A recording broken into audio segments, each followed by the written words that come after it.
Hello everyone, this miss Arshu and welcome to my channel. আজকে আপনাদের সাথে আবার একটি নতুন ভিডিও নিয়ে আমি হাজির হলাম। এই ভিডিওটা একটু লং অ্যাওয়েটেড ভিডিও, কজ এই ভিডিওটা আমি আরো আগেই করতে চাইছিলাম যে অস্ট্রেলিয়াতে মাইগ্রেশন প্ল্যান নিয়ে আসলে সেট আপটা কি। কারণ আপনারা জানেন যে প্রতি বছর অস্ট্রেলিয়ার একটা ফাইন্যান্সিয়াল ইয়ার থাকে, যে জুন জুলাইয়ের মধ্যে ওরা রিলিজ করে যে নেক্সট ইয়ারের মধ্যে ওরা কি পরিমাণ মাইগ্রেশন নিবে অস্ট্রেলিয়াতে, কি পরিমাণ সিট অ্যালোকেট করা আছে, কি পরিমাণ মানুষকে ওরা পার্মানেন্ট রেসিডেন্সি দিবে, এন্ড এটার কোয়ান্টিটি এন্ড প্রপোর্শন কিরকম হবে, এন্ড কিসের উপর বেসিস করে পিআর দিবে, আগে কি পরিমাণ ছিল এখন ওরা কি পরিমাণ দিচ্ছে, সবকিছুর উপর বেসিস করে ওরা একটা বাজেট পাস করে। এন্ড এই বাজেটটা প্রতি বছরই ওরা হচ্ছে জুন বা জুলাইয়ের আগে অর্থ বছরের জন্য দেওয়া দেয়। যেমন এবার যে বাজেটটা পাস হয়েছে সেটা হচ্ছে 26 and 27 অর্থ বছরের জন্য। সো নেক্সট ইয়ার জুন জুলাইয়ের আগে আবার হয়তো নতুন করে আবার নতুন একটা ওরা মাইগ্রেশনের স্ট্রিম আবার রিলিজ করবে। সো এখন যেহেতু অলরেডি রিসেন্টলি ওরা এটা আপডেট করছে যে কি কি ওরা রাখতেছে টার্মের মধ্যে, সো এখন আমরা এই বিষয় নিয়ে সম্পূর্ণ আলোচনা করলে আপনাদের জন্য জিনিসটা ক্লিয়ারিফাই হয়ে যাবে যে আপনারা আসলে কি ধরনের মাইগ্রেশন প্ল্যান করলে, বা এখানে আসলে কোন কোন অকুপেশনের উপরে পিআর দিচ্ছে,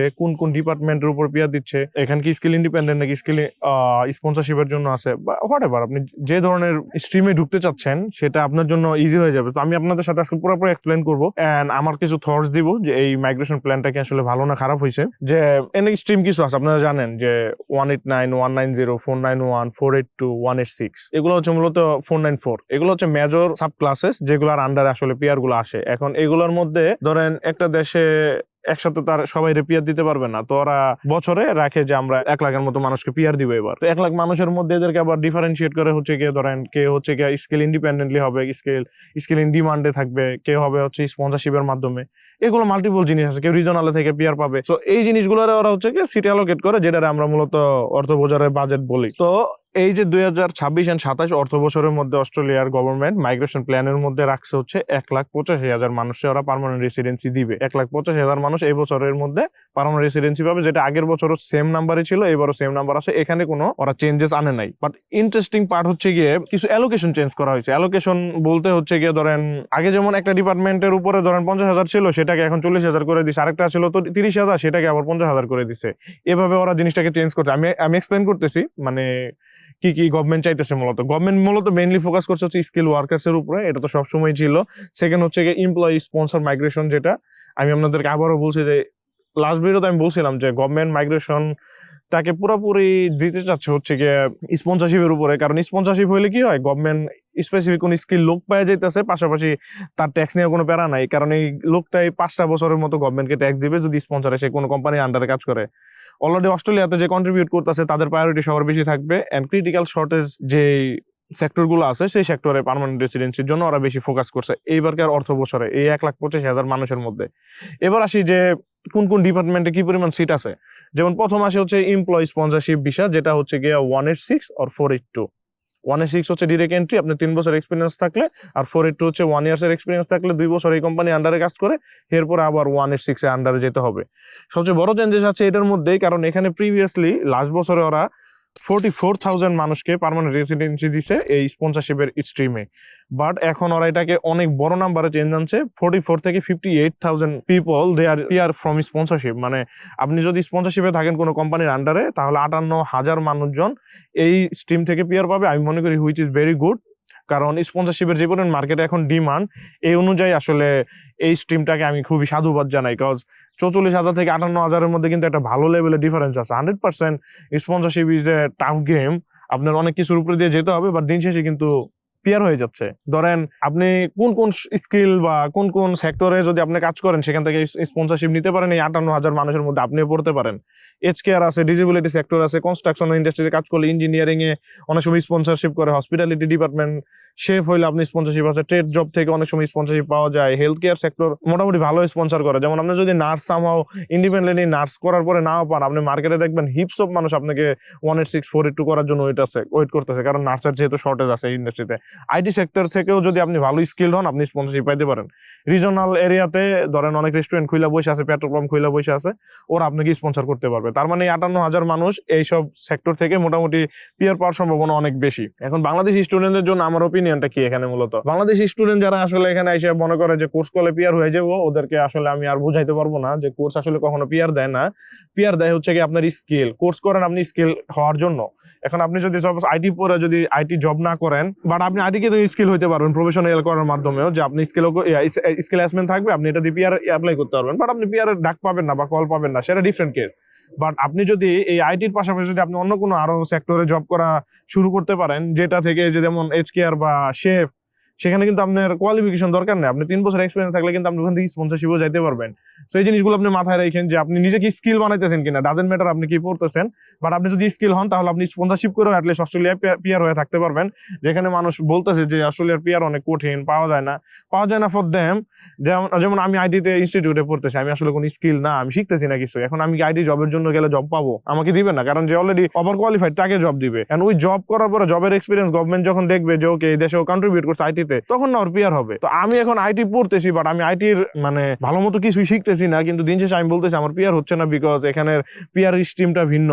এটা ভুল, এরকম না আসলে। আচ্ছা, আমার ছোট ভাই ব্রাদার বা বড় ভাই বা বোন হোয়াটএভার, আপনারা যারাই বিদেশে আসার জন্য প্রিপারেশন নিচ্ছেন বা বিদেশে আসবেন পড়ালেখা করার জন্য, উচ্চশিক্ষার জন্য, আমাদের সবচেয়ে বড় বাধা হয়ে দাঁড়ায় হচ্ছে গিয়ে আমাদের ইংলিশ। সত্যি কথা বলতে, কারণ আমরা যারা বাংলা মিডিয়াম থেকে বিলং করি, আমাদের অত ভালো পরিমাণ প্র্যাকটিস নাই ইংলিশের জন্য। এটা আমাদেরকে আসলে অনেক বেশি প্যারা দেয়। IELTS স্কোর বলেন, মানুষের সাথে স্পিক বা কথা বলার সময় আমরা অনেক সময় নার্ভাস ফিল করি, আমরা জানি না কিভাবে সেন্টেন্স মেক করতে হবে, মাল্টিপল থিংস। এন্ড এটার জন্য আমরা বিভিন্ন কোচিং এর দ্বারস্থ হই, এন্ড দিন শেষে রিপ্ট হই, কজ মেজরিটি ট্রেনারও আসলে ওয়েল ট্রেন না, আপনাকে আসলে কি শিখাইতে হবে বা আপনি কোন জায়গায় ল্যাকিংস আছেন। এই জন্য আমরা মাঝে মধ্যে চিন্তা করি যে আমরা নিজে নিজে যদি একটু প্র্যাকটিস করতে পারতাম বা কোথাও যদি ভালো ধরনের গাইডেন্স দেওয়া থাকতো, তাহলে আমাদের জন্য বেটার হইতো। এন্ড সেই পার্সপেক্টিভ থেকেই কিছু বই আছে যেগুলো আমি আমার লিঙ্কসে সাজেশন করে দিচ্ছি, যে নিচে কমেন্ট বক্সে। And I am affiliated with রকমারি.com, বাংলাদেশের largest platform for selling book. And আপনারা ওখান থেকে কিছু বই কিনতে পারবেন যেটা আপনার ইংলিশের জন্য উপকার করবে, আর মাল্টিপল থিংস, বিদেশে আসার জন্য ইংলিশ নোবেল পড়ার জন্য যেটা আপনাকে হেল্প করবে। এখানে মুনজারিন শহীদের ভালো স্পিকিং এর বা আইএলটিএস এ ভালো স্কোর পাওয়ার যে বই আছে সেগুলো দেওয়া আছে, বাংলায় আইএলটিএস এর রাশেদ ভাইয়ের যে বইগুলো আছে সেগুলো অ্যাফিলিয়েটেড করা আছে। এন্ড আপনি জাস্ট ডিসক্রিপশনে যে লিঙ্ক দেওয়া আছে সেখান থেকে আপনি বইটা পারচেজ করতে পারেন। এন্ড এই বইয়ের প্রাইস মোটামুটি ডিসকাউন্ট দেয়া আছে। তারপরে অন টপ আপনি যদি আরো ডিসকাউন্ট চান, তাহলে আমার দুইটা প্রোমো কোড আছে বুকস এর জন্য, হচ্ছে শুভ রক, ROK, SHUVOROK। এটা যদি ইউজ করেন তাহলে আপনি 5% ডিসকাউন্ট পাবেন সব বইয়ের মধ্যে। আর যদি আপনার ইলেকট্রনিক্স আইটেম বা অন্যান্য সুপার স্টোর আইটেম যদি কেনার হয়, তাহলে শুভ রক 3, SHUVOROK 3 এটা টাইপ করেন প্রোমো কোড হিসেবে, আপনি 5% ডিসকাউন্ট পেয়ে যাবেন। মেক শিওর করেন আপনি আমার এই ডিসক্রিপশনে দেওয়া লিঙ্কের মধ্যে ক্লিক করে পরে যান, লিঙ্ক জেনারেট হবে আর এই লিঙ্কটা কাজ করবে, এন্ড সেখান থেকে আপনি প্রমোশনাল প্রাইজে পেয়ে যাচ্ছেন। এরপরে আসে হচ্ছে স্কিল ইন্ডিপেন্ডেন্ট বিটা, যেটা হচ্ছে সবচেয়ে পপুলার এখানে আর কি, 189। এটা হইলে মনে করেন সবাই অনেক হ্যাপি। যেমন আপনি পড়ালেখা শেষ করলেন, আপনি স্কিল অ্যাসেসমেন্ট করার পরে 189 আপনি অ্যাপ্লাই করলে, যদি আপনি পেয়ারের কল পান, আপনার কোনো প্যারাই নেই অস্ট্রেলিয়ার লাইফে, কারণ আপনার কোনো মানুষের আন্ডারে কাজ করতে হবে না, কিচ্ছু না, আপনি ডিস্ট্রেড হয় পিয়ার। সেখানে আগে অ্যালোকেশন ছিল হচ্ছে 16,900, এটার এখন করা হয়েছে 21,090, মানে প্রায় 5,000-এর মতো বাড়াইছে। কারণ এটা কি ইনক্রিজ করা হয়েছে, কারণ দেখছে এখানে মানুষের ভালো লেভেলের ডিমান্ড আছে, আর যেহেতু এটা একটা পিয়ার পয়েন্ট বেসড, সেখানে মানুষের ভালো পরিমাণে এফোর্ট দিতে হয়। পিটি এর জন্য আপনার লো পয়েন্টসেও আপনি পিয়ার পাবেন না, যেখানে আপনার ওয়ার্ক এক্সপিরিয়েন্সের পয়েন্ট কাউন্ট করে, আপনার বয়সের কাউন্ট করে, আপনার নাটি এক্সাম আছে কিনা সেটা কাউন্ট করে, আপনার পিটি আছে কিনা, আইএলটিএস আছে কিনা সেটা কাউন্ট করে, সবকিছু মিলার পর আপনার কিন্তু এই ভিসা থেকে আপনার পিয়ারটা হয়। সো এই জন্য এটা একটু কম্পিটিটিভ, অনেক বেশি কম্পিটিটিভ, কারণ সবার নজর এটাতেই থাকে, যেখানে আপনি বেশি এফোর্ট না দিয়েও আপনি নিজের স্কিলটাকে গ্রো আপ করে কিন্তু আপনি এখান থেকে পিয়ার নিতে পারেন। যেমন এখানে যদি আপনার আইএলটিএস স্কোর ভালো থাকে, যেমন আপনি এখান থেকে যদি 20 পয়েন্ট একুয়ার করতে পারেন, ওয়ার্ক এক্সপিরিয়েন্স থাকে, আপনার স্কিল অ্যাসেসমেন্ট ডান আছে, অস্ট্রেলিয়াতে আপনার স্টাডি আছে 2টা, এরপর আপনার নাটি এক্সাম আছে, নিজের নলেজ যদি আপনি থাকেন, এখান থেকে যদি আপনি পয়েন্ট গেইন করতে পারেন, আপনার এই 189 থেকে পিয়ার পাওয়ার পসিবিলিটিস অনেক বেশি। মানুষ সবাই মূলত এটাতে অ্যাপ্লাই করে। এখানে আবার একটু প্রবলেম হয়েছে এখন, যে রিজনালে মানুষ যে এই পরিমাণ মুভ করছে, এখন আবার গভর্নমেন্ট এই অর্থ বছরে রিজনাল থেকে কিছু সিট অ্যালোকেট করা বন্ধ করে দিছে। রিজনালের ভিসা অ্যালোকেশন আগে আসছিল ধরেন 33,000 মানুষ রিজনাল থেকে পিয়ার পাবে, মানে 491 পাথ হয়ে যেটা আছে, 494 এই দুইটা থেকে। বাট এখন প্রবলেম হয়ে গেছে, এটার একদম হাফ করে নিয়ে আসছে, নিয়ারলি 14,110, নিয়ারলি হাফ। এখন বলতে পারেন যে তাহলে কি ভাই রিজনাল থেকে মানুষকে আবার সিটিতে চলে আসবে কিনা? না, রিজনাল ইটস কম্পিটিটিভ 100%, বাট রিজনালে কিন্তু মানুষ অত বেশি মুভও করে না, এটা আপনার মাথায় রাখতে হবে। রিজনালে সার্টেন অ্যামাউন্টের কিছু মানুষ মুভ করে, ওরা কিন্তু পার্মানেন্ট রেসিডেন্সি হয়ে যায়। সো আমি মনে করি এটার দরকার আছে, কারণ যারা রিজনালে মুভ করে না, এই সিটি এলাকায় থাকে, টাউনে থাকে, ওদেরও তো একটা সিট দরকার বেশি, কারণ রিজনালে মানুষই কম, ওখান থেকে এত সিট অ্যালোকেট করার কোনো দরকার নাই। গভর্নমেন্টের মাথায় 100% আছে যে কোনটাই ওর দেশের জন্য বেটার হবে। আমি আসলে এখান থেকে বয়ান দেওয়া লাভ নাই, বাট আমি মনে করি এটা ঠিক আছে যে 33,000 থেকে 14,000-এ নিয়ে আসছে, হুইচ ইজ গুড। এবার আসি যে স্টেট নমিনেশন, যেখানে হচ্ছে আপনি একটা স্টেট আপনাকে নমিনেট করবে যে আপনি এই স্টেটের জন্য কন্ট্রিবিউট করছেন, সেটাকে বলে 190। এখানে সিটের পরিমাণ আছে 35,500, which is very good. And এখানে এই স্টেটের মধ্যে ওরা একটা জরিপ করে, ধরেন আমি NSW স্টেটের মধ্যে আছি, এই স্টেটের মধ্যে কোন কোন স্কিলগুলো শর্টেজ আছে। আপনি যদি সাপোজ পার্থে আছেন, আপনি পার্থে থেকেও এখানে অ্যাপ্লাই করতে পারবেন 190-তে, বাট এর মানে এটা যদি আপনার অ্যাপ্রুভ হয়ে যায় হয়তো আপনার এখানে জব দেখাইতে হবে বা সামথিং। বাট মানে এটা হচ্ছে স্টেটের জরুরত, যে স্টেটের যদি দরকার হয় যে আমার এখানে লোক দরকার, তাহলে ওরা এই 190-তে আপনাকে ইনভাইটেশন পাঠায়, যেখানে health care, education, engineering, trade, social work, community ওয়ার্কারের ডিমান্ড অনেক বেশি। অ্যান্ড এখান থেকে 35,500-র মতো মানুষজন পিআর পাবে, মানে ওদের সিট অ্যালোকেট করা আছে। এখন আসি যে আমার ওপিনিয়ন কি। এখন আপনাদের সাথে তো মোটামুটি আমি আলোচনা করলাম 1,85,000 মানুষজন কিভাবে কোথা থেকে পিআর পাবে। এখন আমার অনেস্ট ওপিনিয়ন হচ্ছে কি, আমি এটা সবাই বলতেছি, আপনি এখানে এসে একটা কোর্স থেকে আরেকটা কোর্স, আরেকটা কোর্স থেকে আরেকটা কোর্সে যায়া নিজের জীবন নষ্ট না করে প্লিজ একটু মনোযোগ দিয়ে দেখেন যে আপনার জন্য কোনটা বেটার হয়, আপনি কোন কাজটা করতে পারবেন, আগে কাজটাতে ফোকাস করেন। ডাজন্ট ম্যাটার কত পয়েন্টে মানুষ পিআর পাইতেছে, আপনার এটা মাথায় রাখতে হবে যদি আপনি এখান থেকে এই পয়েন্টে পিআর নাও পান, আপনি এটাকে কি নেক্সট কোন কাজে ইউজ করতে পারতেছেন কিনা। সো প্লিজ মেক শিওর করেন।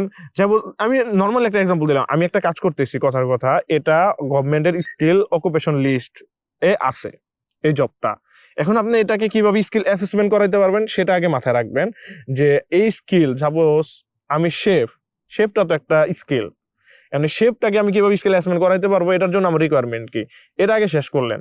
এরপরে হচ্ছে কি আপনার কাছে দুইটা অপশন থাকে, আপনি যেহেতু স্কিল অ্যাসেসমেন্ট ডান, তার মানে আপনি এখন অফিসিয়ালি স্কিল লোক, এটাকে আপনি 189, 190 বা 491 যে কোনো স্ট্রিমের আন্ডারেই অ্যাপ্লাই করেন।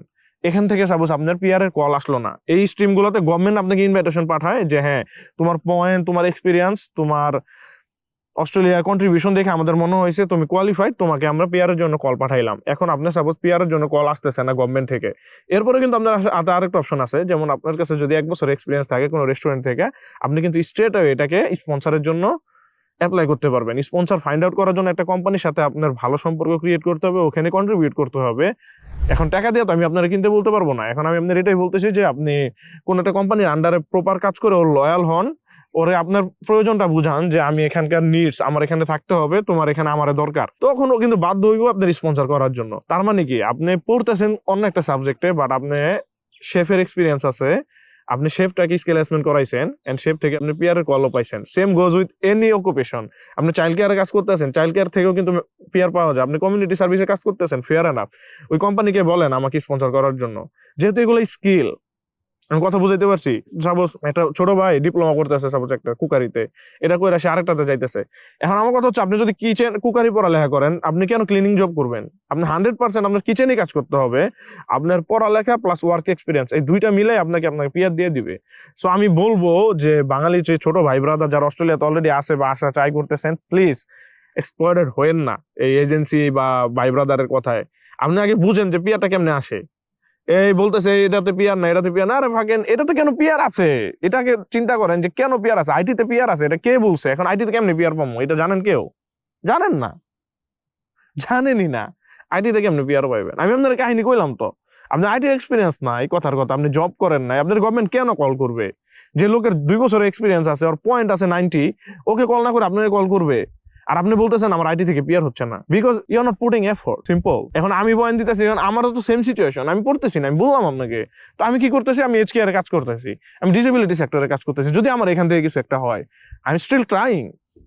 So same goes with you guys, যে ওই এই কোর্সে না, ওই কোর্স টোর্স এগুলো আপনার বা এজেন্সি একটা বুঝায় দিয়া আপনার কমিশনটা এজেন্সি খাইতেছে। এজেন্সি কি, এজেন্সির মালিকের পিআর আছে কিনা আগে এটা দেখেন।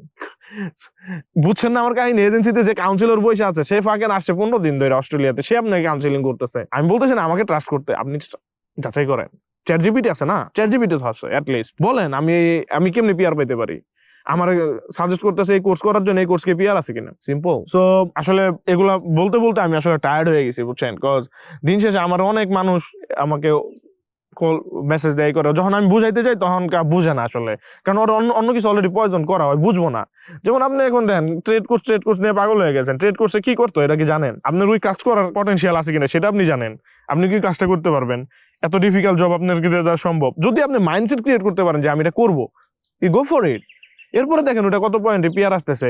ওটা থেকে যদি আপনি কল না পান, আপনি কি ওই কোম্পানি থেকে স্পন্সর নিতে পারবেন কিনা? এটা কার্পেন্ট্রি হইতে পারে, ব্রিক লাইন হইতে পারে, পেইন্টিং হইতে পারে, এনিথিং। আপনার নিজের একটা স্কিল বানান, নিজের একটা এফোর্ট বানান, যাতে করে কোম্পানি বাধ্য হয় আপনাকে স্পন্সর করার জন্য। ওয়ার্ক এক্সপিরিয়েন্স ম্যাটার করে, নেটওয়ার্ক তৈরি করা লাগবে আপনাদের, ইন্ডাস্ট্রিতে কেমন ডিমান্ড আছে এই অকুপেশনে সেটা মাথায় রাখতে হবে, আপনার ইংলিশ ইমপ্রুভ করতে হবে, আপনি জেনুইন স্কিল কিনা সেটা বানাইতে হবে। এগুলোর পরে আসলে আসা যায় পিয়ার হবে।